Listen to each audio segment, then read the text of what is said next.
मुलांनो, आज आपण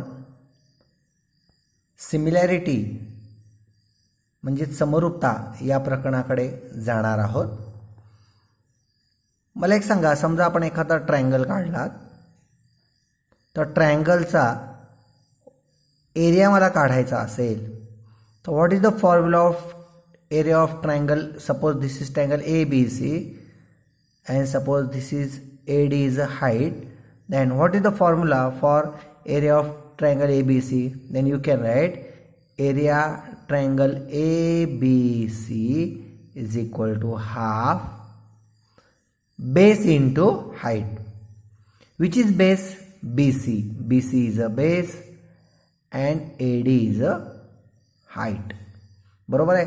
त्रिकोण क्षेत्रफळ सूत्र काय? 1/2 पाया गुणिले उंची. BC हा पाया आहे आणि AD ही त्याची उंची आहे.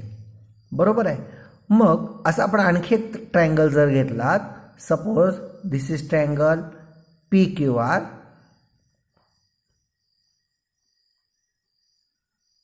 And PS is a height. मग त्याचा ट्रायंगलचा एरिया काय लिहिता येईल? Area triangle PQR is equal to half, पुन्हा बेस इंटू हाईट. मग बेस कोण आहे? QR आणि PS इज अ हाईट. मग QR इंटू PS असं लिहिलं आपण. आता एक काम करूया, आपण ह्या जर दोन्ही समीकरणांचा जर भागाकार केला, म्हणजे डावी बाजू भागिले डावी बाजू बरोबर उजवी बाजू भागिले उजवी बाजू जर केलं तर हाफ ऑफ कॅन्सल होईल आणि मग एक तुम्हाला फॉर्म्युला मिळेल. कोणता मिळेल? तर पहिल्या त्रिकोणाचं क्षेत्रफळ छेद दुसऱ्या त्रिकोणाचं क्षेत्रफळ बरोबर हा पहिल्याचा पाया आहे आणि पहिल्याची उंची आहे, आणि हा खाली दुसऱ्याचा पाया आणि दुसऱ्याची उंची आहे. मग आपण हे त्रिकोणांची नावं न देता डायरेक्ट फॉर्म्युल्याच्या स्वरूपात लिहिलं तर तुम्हाला मुलांनो अशा पद्धतीचा फॉर्म्युला मिळेल. पहिला फॉर्म्युला A1/A2. A1 म्हणजे काय? पहिल्या त्रिकोणाचे क्षेत्रफळ. A2 म्हणजे दुसऱ्या त्रिकोणाचं क्षेत्रफळ बरोबर पाया गुणिले उंची आहे पहिल्याचा, म्हणजेच काय लिहूया?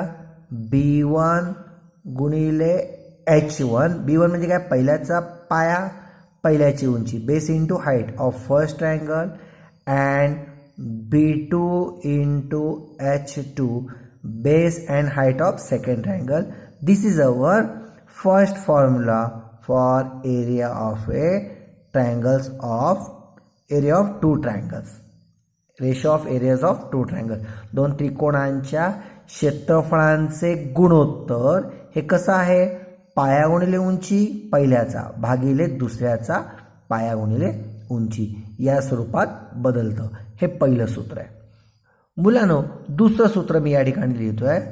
तुम्ही असं म्हणू शकता, जर एक शंका तुमच्या मनात, जर ह्या दोघांचा जर दोन वेगळे त्रिकोण आहेत, आपल्याला कळलं त्रिकोण क्षेत्रफळाचं काय उत्तर येतं? पहिल्याचा पाया गुणिले उंची भागिले दुसऱ्याचा पण पाया गुणिले उंची. जर दोघांचा बेस सेम असेल, म्हणजे उदाहरणार्थ बेस सेम असेल तर हे कॅन्सल होईल. जे उरेल काय? Area upon area is equal to height upon height. म्हणजे ते सूत्र आपल्याला या, समजा मी आता एक आकृती काढतोय बघा, या आकृतीमध्ये तुम्ही मला सांगायला हरकत नाही. या पद्धतीने आकृती काढलीत. आपण नंतर पुस्तकातल्या गणितांमध्ये पाहणार आहोत. बरोबर आहे. तर या आकृतीमध्ये दोन ट्रायंगल आहेत ABC आणि D. या दोघांमध्ये दोघांचा बेस सेम आहे. मग बेस सेम म्हणजे B1 आणि B2 कॅन्सल होईल. म्हणजे काय उरेल? फक्त H1 आणि H2, म्हणजे पहिल्याची उंची आणि दुसऱ्याची उंची. म्हणजे नवीन सूत्र तुम्हाला मिळेल A1/A2 इज इक्वल टू पाया सेम आहे म्हणजे उंची राहिली फक्त, म्हणजे काय उरेल? H1/H2. हे दुसरं सूत्र तुम्हाला या ठिकाणी तयार होईल. म्हणजे जर काहीच सारखं नसेल, पाया गुणिले उंची पाया गुणिले उंची. जर बेस सेम असेल तर फक्त उंची उंची उरेल. तिसरा प्रकार, जर उंची समान असेल तर हे दोन्ही कॅन्सल होईल, म्हणजे B1/B2 मिळेल. म्हणजे तिसरं सूत्र लिहितोय मी, A1/A2 is equal to B1/B2. हे कधी? जर त्यांचा उंची समान असेल तर याप्रमाणे सूत्र मिळेल. बरोबर आहे. बघा इथे मी लिहून ठेवतोय. दुसरा नियम खरं तर इथून if B1 is equal to B2 then असं तुम्हाला हरकत नाही. जर B1 आणि B2 सारखं असेल तर H1/H2 राहील. आणि इथे तिसरा नियम if H1 is equal to H2 असेल तर मग H1 आणि H2 गेले B1/B2. आता चौथा नियम जर B1 बरोबर B2 आहे आणि H1 बरोबर H2 आहे म्हणजे B1 आणि B2 पण कॅन्सल होतील आणि H1 आणि H2 पण कॅन्सल होईल म्हणजे उरलं काय 1/1 म्हणजे A1/A2 इज इक्वल टू 1/1 कारण बेस पण गेला H1 आणि H2 हे दोन्ही गेले म्हणजेच मला असं लिहिता येईल हे भागिले आहे तिकडे गुणिले आले तिरकस गुणाकार म्हणजे A1 is equal to A2 असं हे चौथं सूत्र या ठिकाणी आपल्याला मिळू शकेल. मग या 4 सूत्रांचा तुम्ही हा 1 नंबर हे 2 नंबर हे 3 नंबर इथून लिहा आणि हे 4 नंबर इकडनं लिहा असे 4ही सूत्र फक्त तुम्ही लक्षात ठेवा की काही सारखं नसेल तर B1H1 B2H2 बेस सेम असेल H1/H2 हाईट सेम असेल बेस अपॉन बेस आणि दोन्ही सारखं असेल तर 1/1.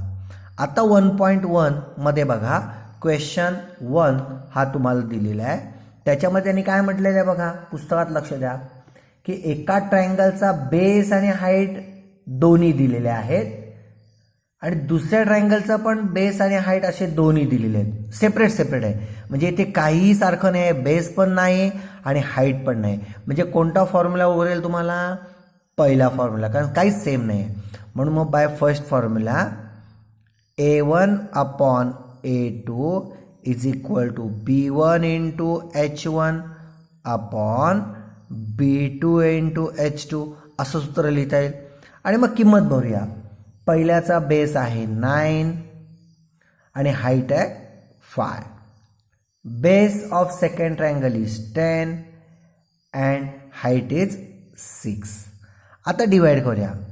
5 एके 5 5 दुने 10 3 ने डिवाइड करूया 3 दुने 6 3 त्रिक 9 म्हणजे तुमचं या ठिकाणी उत्तर येणार आहे A1/A2 इज इक्वल टू 3 एके वरती 3 एके 3 आणि खाली 4 2 2 4 3/4 हे पहिल्याचं उत्तर या ठिकाणी आहे.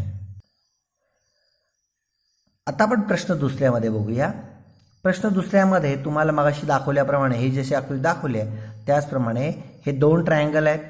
ह्या दोन्ही ट्रायंगलचा बेस सेम आहे म्हणजेच B1 is equal to B2 असेल तर H1/H2 उरेल म्हणजे पहिल्याची हाईट आणि दुसऱ्याची हाईट एवढंच उरेल बरोबर कारण B1 आणि B2 कॅन्सल होत आहेत B1 आणि B2 कॅन्सल म्हणजे H1/H2 मग इथे पण बेस सेम आहे मग फक्त पहिल्याची हाईट आणि दुसऱ्याची हाईट म्हणजे इथे उरणार आहे BC/AD आणि मग इज इक्वल टू हे खाली जसं आहे तसं लिहा आणि BC आहे 4 आणि AD आहे 8 आणि मग भाग गेला 4 एके 4 4 दुने 8 व्हॉट इज द आन्सर 1/2 हे जसं तसं खाली लिहायचं आहे.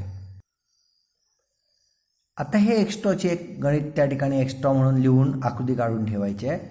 या दोन्ही ट्रायंगल खरं तर इथे 3 ट्रायंगल आहेत. हा एक छोटासा आहे ABD दुसरा आहे ADC आणि मूळचा आहे ABC. आता या 2 ट्रायंगलच्या एरियाबद्दल विचारलं ABD आणि ADC हा पहिला प्रश्न ABD आणि ADC असे 2 ट्रायंगल विचारले. मग तुम्हाला वाटेल की ठीक आहे AD ही त्यांची उंची आहे पण उंची कधी म्हणतो आपण जर काटकोनाचं चिन्ह असेल तर ती त्याची उंची होते म्हणजे या ठिकाणी बघा इथे काटकोनाचं चिन्ह दिलेलं नाही म्हणजे ही AD ही त्यांची उंची नाही म्हणजे याचा अर्थ तुम्हाला म्हणाल मग काही सारखं नाही का तर पुन्हा एकदा मी तेच सांगतोय की उंची सेम आहे पण AD ही उंची नाही आहे. उंची कशी काय सेम आहे समजा इथनं मी जर परपेंडिक्युलर ड्रॉ केला मी आता पूर्ण ड्रॉ करणार नाही आहे. तर इथे परपेंडिक्युलर ड्रॉ केला, याला आपण एम नाव दिलं. तर ए बी डीचा पण हाईट ए एमच होईल आणि ए डी सीची पण हाईट ए एमच होईल. याप्रमाणे आपण आता ते लिहिणार नाही आहोत, म्हणजे हाईट सेम आहे, पण एक महत्त्वाचं, हाईट जरी सेम असेल तर ए डी त्यांची हाईट सेम नाही. अगदी ए बी सीची पण हाईट म्हटली तरी ए एमच होईल. आपण हाईट काढणार नाही आहोत, इथे राईट अँगलचं साईन देऊन हाईट काढणार नाही आहोत, फक्त डायरेक्ट लिहायचं आहे की ट्रायंगल्स हॅव्हिंग इक्वल हाईट एवढंच लिहिणार. मग तिन्ही त्रिकोणांची म्हणजे A B D, A D C आणि ए बी सी तिघांची हाईट सेम आहे. पुन्हा सांगतो, इथे हाईट काढलेली नाही आहे आपण, पण लक्षात ठेवा तिघांची हाईट सेम आहे, ए डी हाईट नाही. मग हाईट जर सेम असेल तर बेस आणि बेसच राहणार आहे, म्हणजे मग ए बी डीचा बेस बी डी आणि ए डी सीचा बेस डी सी आहे. आणि मग पुढच्या बाजूला किमती बऱ्या, बी डी 3 आहे आणि खाली 5 आहे. हे परत तसं लिहून 3/5 असं लिहिता येईल. ठीक आहे. आता पुढचा प्रश्न आहे ए बी डी आणि ए बी सी. हाईट तर सेम आहे दोघांची, मग ए बी डीचा बेस आहे बी डी आणि ए बी सीचा बेस बी सी. आता मी पुढे लिहितोय, खाली जागा नाही आहे म्हणून. तुम्ही बी सीची बेरीज आधी करू शकता आणि मग लिहू शकता. मग बी डी किती आहे 3 आणि बी सी टोटल किती आहे 3 आणि 5 8, 3/8. आणखी एक तुम्हाला तिसरा प्रश्न त्या ठिकाणी लिहिता येईल, मी लिहित नाही कोणता, area triangle A D C आणि ए बी सी. तो तुम्हाला एक्स्ट्रा म्हणून तिसरा प्रश्न तुम्ही लिहू शकता. मग त्याच्यात डी सी हा बेस असेल आणि बी सी हा बेस असेल. उत्तर 5/8 त्याचं येऊ शकेल.